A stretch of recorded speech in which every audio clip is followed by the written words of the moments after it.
The Zorak Empire scanned the human colony Eden 6. It looked peaceful. No army, no tanks, no weapons.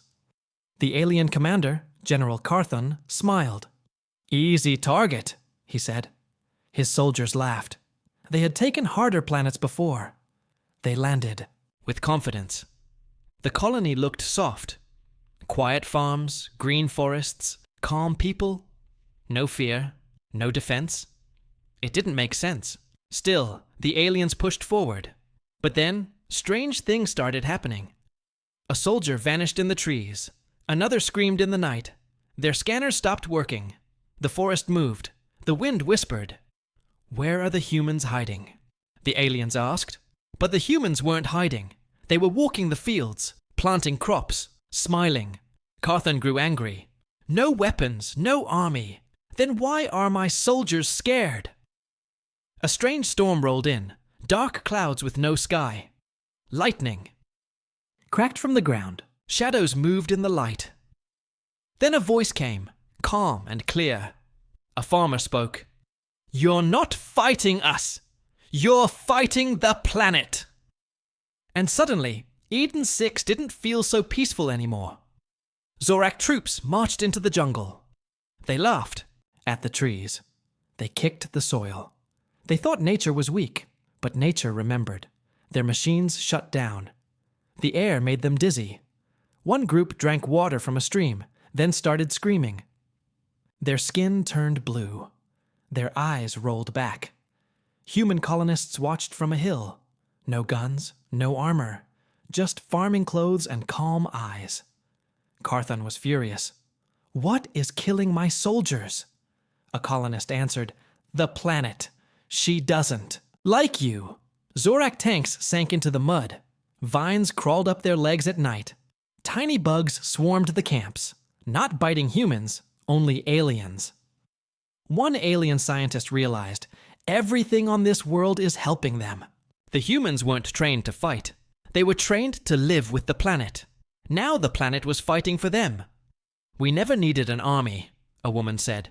"We made the planet our home. It defends us now." Carthon stared at the land. The grass moved like it was watching. The sky felt heavy. He wasn't invading a colony. He was trespassing on something alive. Zorak soldiers tried to leave the jungle, but the jungle didn't let them. At night, the trees moved. Not fast, but just enough to block the path. Vines crept into tents. One soldier vanished from his bedroll. Only his boots remained. Carthon screamed into his radio, "Send more drones!" But the drones caught fire in the air. In the city, humans walked without fear.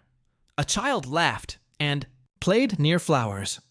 A Zorak scout aimed at the child, but the flower spat something at the scout's eyes. He fell, screaming. A human elder watched. "Eden doesn't like bullies," she said.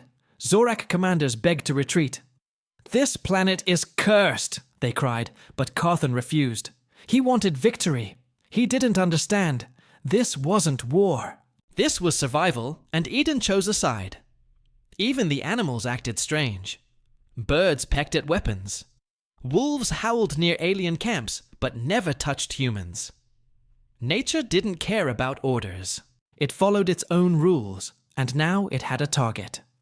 Carthon gave the order. "Bomb the planet from orbit!" Missiles launched. Fire lit the sky. But then, they turned around. One missile exploded in their own ship. Alarms blared. Screens went dark. The sky shimmered like a mirror. Gravity changed direction. The planet's magnetic field had shifted. It was fighting back.